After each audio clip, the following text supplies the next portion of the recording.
For 30 years, I lived next to one of the wealthiest men in Connecticut. His name I will not share. That is not mine to give. But I will tell you that the number attached to his name, if you looked it up, would make most people go very quiet. I did not become his close friend. We were neighbors. We spoke at the fence occasionally. We were at the same gatherings sometimes, the same charity events, the same quiet dinners that happen in this part of the world when people of a certain age and a certain life have known each other long enough. And over 30 years, I watched him carefully, the way a woman who grew up with very little watches someone who has always had a great deal. And what I saw changed the way I think about money, about time, about failure, about almost everything. I am going to share it all with you today. But I want to say one thing first. This is not a video about how to become wealthy. I am not a financial advisor. I am a 72-year-old woman sitting in her garden in Connecticut with a cup of tea. What I am sharing is observation. 30 years of watching someone who thinks differently than almost anyone else I have ever known. And I believe that the thinking is something anyone can learn at any age. The first thing I noticed, and it took me almost 5 years to fully understand what I was seeing, was how he talked about money, or rather, how he did not talk about it.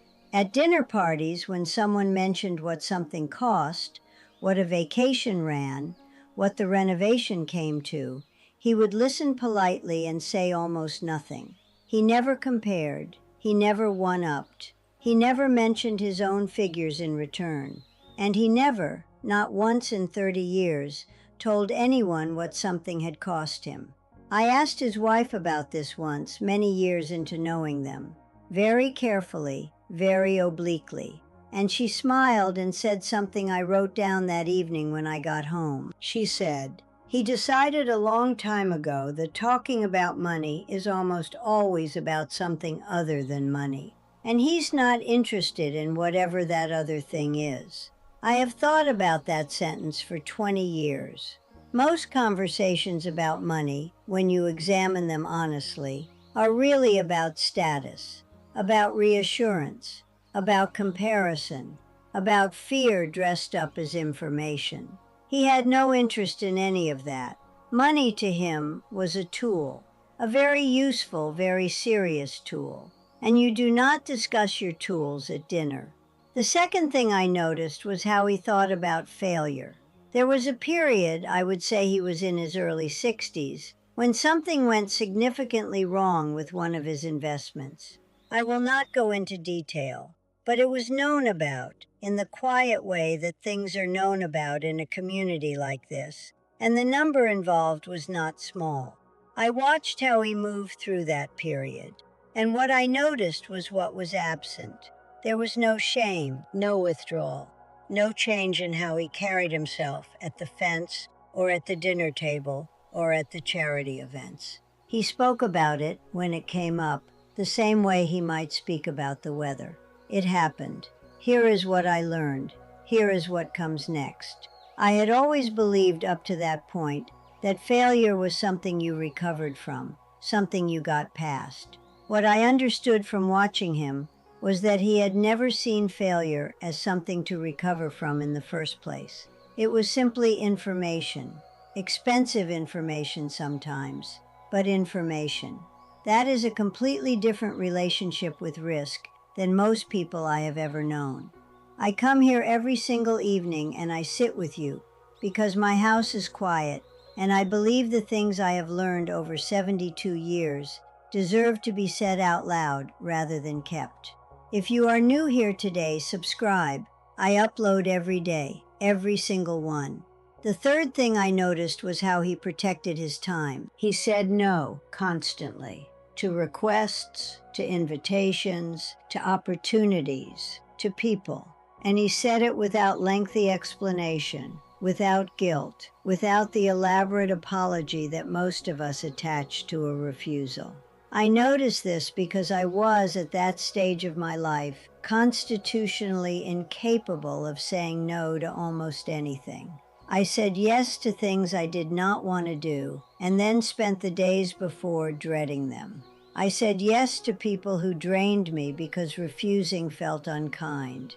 He had, somewhere along the way, made a very clear decision about what his time was for.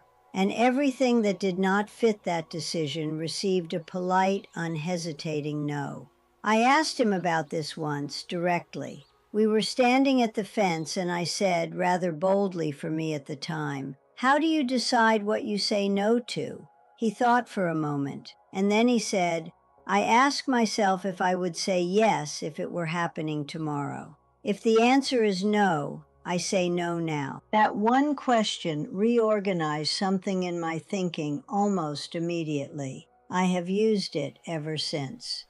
The fourth thing, and this one surprised me most. He was not particularly careful with small amounts of money. He would tip generously. He would buy things without much deliberation when he wanted them. He did not, as far as I could observe, agonize over ordinary expenses the way people with far less money often do. But with large decisions, with significant money, with anything that would shape the structure of his financial life, he was extraordinarily patient.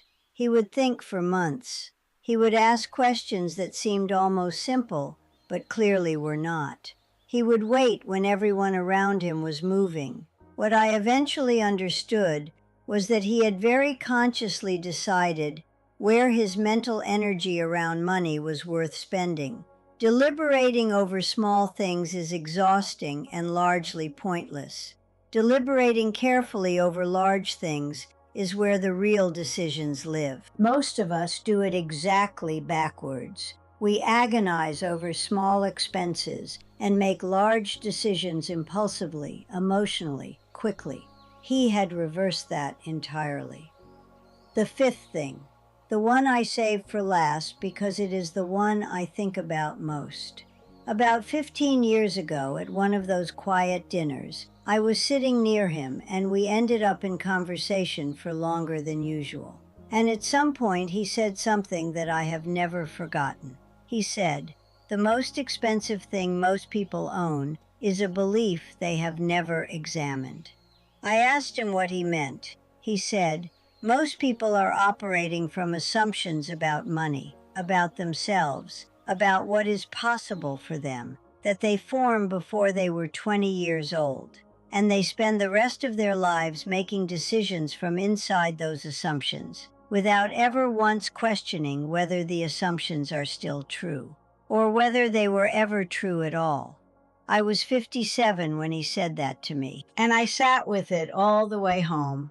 And I thought about every belief I carried about money that I had never examined, about what I deserved, about what was realistic for someone like me, about what wealth was for, and who it was for, and whether it was something I was allowed to want. I found beliefs in there that I had been carrying since childhood, since watching my mother ask my father for grocery money, since deciding very young that financial security was something you were lucky to have rather than something you could build deliberately. I examined every one of them. I kept the ones that were still true. I let go of the ones that were not. I am not telling you to examine your beliefs because I read it in a book. I am telling you because a man who had built more wealth than I will ever fully understand told me that is where it starts. Not with a strategy, not with an investment, with an honest look at what you believe and whether it is actually serving you. At 72, I think that is the most valuable thing I can pass on from 30 years of watching someone think differently than almost everyone else I have ever known. Not the tactics, not the numbers, the thinking underneath the thinking. That is where it begins. Thank you for sitting with me today. I will be here tomorrow. Come sit with me.